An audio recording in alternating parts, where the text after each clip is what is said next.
क्या रखा है वो हम लोग देखने की कोशिश करते हैं। तो सबसे फर्स्ट जो है it is a reduce globally maternal mortality ratio less than 70 पर 1000 पर 1 लाख लाइव बर्ड्स जो है। तो बेसिकली ये जो है कि 70 से कम जो है पर 1 lakh live birds maternal mortality rate होना चाहिए। तो करंट स्टेटस क्या है वो अगले स्लाइड में हम देखेंगे। उसके अलावा सेकंड जो है newborn child and newborn children के बारे में जो है उसमें नियोनेटल मोर्टालिटी रेट एंड जो अंडर 5 मोर्टालिटी रेट्स है। तो दोनों के लिए 1000 लाइव बर्थ्स के लिए अगर हम देखेंगे तो फर्स्ट जो है नियोनेटल मोर्टालिटी रेट वो कम से कम 12 से कम होना चाहिए पर 1000 live births and under 5 mortality के लिए 25 से कम होना चाहिए फॉर 1000 लाइव बर्थ्स। उसके बाद जो है ये जो नॉन कम्युनिकेबल डिजीजेस है वो वन थर्ड से कम होनी चाहिए। एटलीस्ट वन थर्ड होनी चाहिए नॉन कम्युनिकेबल डिजीज का जो मोर्टालिटी रेट है। बेसिकली हाइपरटेंशन या डायबिटीज इस तरह के जो डिजीजेस हैं।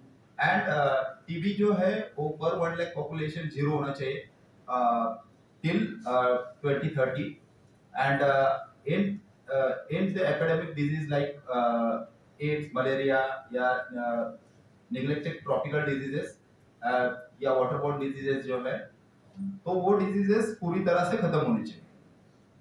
बट मुंबई का जो करंट स्टेटस है वो क्या है वो हम देखने की कोशिश करते हैं। तो सबसे पहला जो है मोर्टालिटी रेट है। तो न्यूनेटल मोर्टालिटी रेट जो है डेथ्स पर 1000 लाइव बर्ड्स। तो 2015 में जब ये टारगेट डिसाइड किया गया था तभी उसका स्टेटस था 60 और टारगेट हमारा 2030 अचीव करना है 12। तो करंट जो स्टेटस है इन 2022 वो रेट है 14। सो काफी नजदीक आ गए हैं। बट अगर हम लोग 2015 से 2022 का ये देखेंगे तो कम से कम ओनली 2 से ही कम हुआ है और अगला 2 अचीव करने के लिए हमारे पास अगले 5 या 6 साल है। अंडर मोर्टालिटी जो अंडर 5 मोर्टालिटी रेट का जो हम देखेंगे तो 1000 लाइव बर्थ के लिए तो वो जो टारगेट था वो तभी 32 था इन 2015 एंड टारगेट है 25। सो यहाँ भी हम लोग काफी नजदीक पहुंच गए 27 तक पहुंच गए। एंड जो मैटरनल मोर्टालिटी रेट था जो 1 लाख लाइव बर्थ के लिए तो वो 180 था इन 2015। वो बीएमसी ने अचीव कर लिया 69 है इन 2022। सो इस तरह से बेसिकली और भी बेहतर तरीके से इस पॉलिसीज के ऊपर या पॉलिसीज इंटरवेंशन करके और भी अच्छा करने की जरूरत है। बट यहाँ पे मैं आपका ध्यान आकर्षित करना चाहता हूँ क्योंकि ये एक चिंताजनक बात है। इसमें हम देखेंगे कि दो तरह का जो डायबिटीज और हाइपरटेंशन का जो ट्रेंड है वो अगर आपको दिखता रहेगा तो इन 2015 ये जो पूरे डायबिटीज एंड हाइपरटेंशन जो था वो 7030 केसेस मिलके उतने हुए थे। बट अगर हम लोग वो डेट्स देखेंगे वो कम होने के वजह यहाँ पे बढ़ती हुई दिखाई दे रही है। तो अगर आप देखेंगे कि 2014 से 2022 तक अगर डायबिटीज की डेथ अगर आप देखेंगे वो तकरीबन 485% से बढ़ रही है। वो एक्चुअल में कम होनी चाहिए बट वो बढ़ती हुई दिखाई दे रही है। सो ओवरऑल अगर देखेंगे 7030 से ये एटलीस्ट 3 गुना तकरीबन बढ़ के 19054 हो गई है। सो ये एक बहुत ही चिंताजनक बात है। और इसको एक इम्पोर्टेंट ये है कि जो हमारा ministry of housing and urban affairs MoHUA and PDFI की नॉर्म्स है कि जिसमें at least 10 square kilometre 10 square metre का पर कैपिटा ओपन स्पेस का नॉर्म है कि open space per capita at least 10 square metre रहनी चाहिए। और बीएमसी का जो डेवलपमेंट प्लान है उसके अकॉर्डिंग उन्होंने 3 स्क्वायर मीटर का ओपन स्पेस पर कैपिटा पर पर्सन उन्होंने डिक्लेयर किया है। बट इसको और बढ़ाने की जरूरत है क्योंकि इस तरह के जो डिजीजेस है लाइफस्टाइल डिजीजेस है उसके लिए अगर ओपन स्पेस नहीं मिलेगी लोग बाहर नहीं जा पाएंगे। बाहर जाके उनको जिस तरह से उनकी जो लाइफस्टाइल है वो और बेहतर करने के लिए उनको एक्सेसिबिलिटी नहीं मिलेगी। तो डेफिनेटली ये डिजीजेस है वो और भी बढ़ते जाएंगे। इसके लिए ये इसके ऊपर बीएमसी ने और ध्यान से सोचने की जरूरत है और उसके ऊपर काम करने की जरूरत है। अगला अगर हम लोग देखेंगे कि टीबी का अगर हम लोग देखें तो टीबी 2015 में 325 केसेस थी और 2023 में वो 34% कम होके 214 केसेस तक आए हैं। बट 2030 तक zero TB for 1 lakh population करने की जरूरत है। और वो हो सकता है नहीं, ये अगला अगर हम लोग एक केसेस को कंपेयर करेंगे तो हमें दिखेगा कि किस तरह से। तो बीएमसी ने इसके बारे में भी बहुत ही ज्यादा गहराई से सोचने की जरूरत है। और बाकी जो डिजीज है like malaria, dengue, typhoid, diarrhoea, ये कुछ परसेंट, अगर मलेरिया देखेंगे तो वो 11% से कम हुआ है, बट डेंगू 9% से बढ़ रहा है, टाइफाइड 5% से बढ़ा है। अगेन यहाँ पे अगर देखेंगे कि हेपेटाइटिस बी एंड हेपेटाइटिस या फिर हेपेटाइटिस सी की केसेस अगर देखेंगे तो 287% से बढ़ रही है। सो बेसिकली ये जो डिजीजेस है वो कम, कुछ हद तक कम हो रहे हैं बट कुछ हद तक बढ़ भी रहे हैं। और इसको अगर पूरी तरह से खत्म करना है तो बीएमसी को और गहराई से सोचने की जरूरत है और भी बेहतर पॉलिसीज लाने की और उसको इम्प्लीमेंट करने की जरूरत है। कुछ रिकमेंडेशंस बीएमसी को ये हम लोग देना चाहेंगे। तो उसमें सबसे पहला जो रिकमेंडेशन है कि अगर हमें बेहतर accessibility health care, primary health care system अगर स्ट्रेंथन करना है तो सबसे पहला कि यूडीपीएफआई के यूआरडीपीएफआई के नॉर्म्स जो है उसको इम्प्लीमेंट करने की जरूरत है। एटलीस्ट जो डिस्पेंसरीज है वो 15,000 पॉपुलेशन के ऊपर एक डिस्पेंसरी देने की जरूरत है। तो उसके बारे में डेफिनेटली सोचना चाहिए।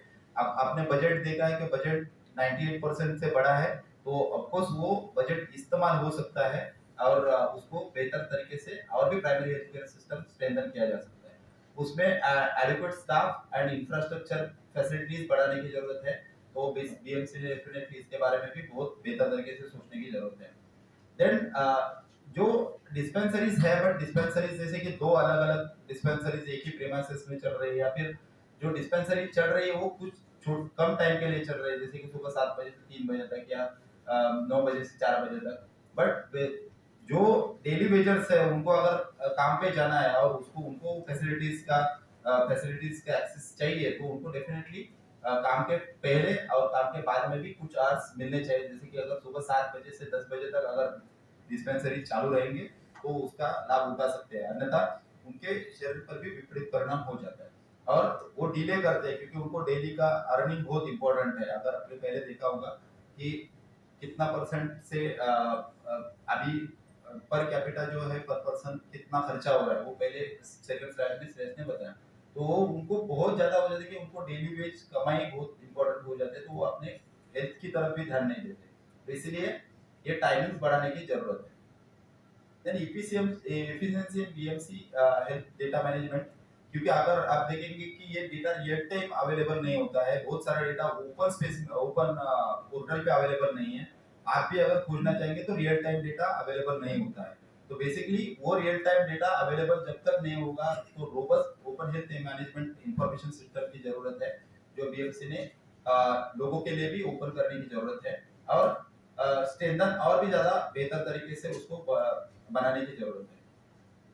देन कॉज ऑफ डेथ का डेटा जो है वो रियल टाइम मेंटेन होना और रियल टाइम पब्लिश करना वो भी जरूरत है। बट वो वर्ल्ड लेवल पे बेसिकली अवेलेबल नहीं है।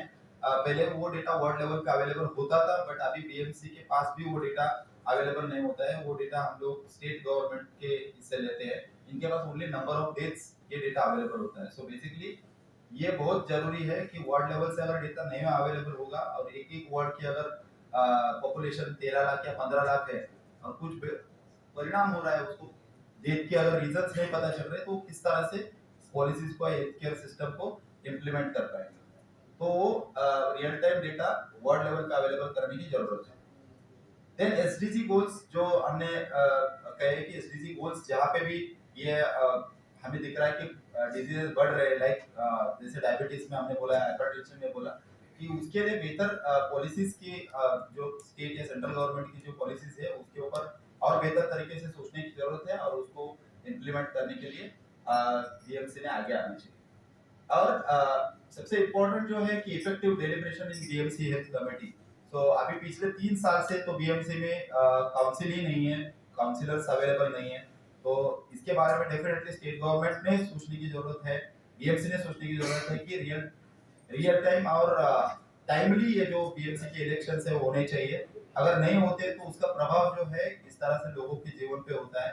तो लोक प्रतिनिधि अगर अवेलेबल नहीं है तो वहाँ पे बेहतर तरीके से डेलिब्रेशन नहीं होता है और पॉलिसी इम्प्लीमेंटेशन में गैप्स या प्रॉब्लम्स हमें दिखाई देते हैं। तो वो करने बहुत ज़्यादा गहराई से सोचने की ज़रूरत है। बेसिकली इसी के साथ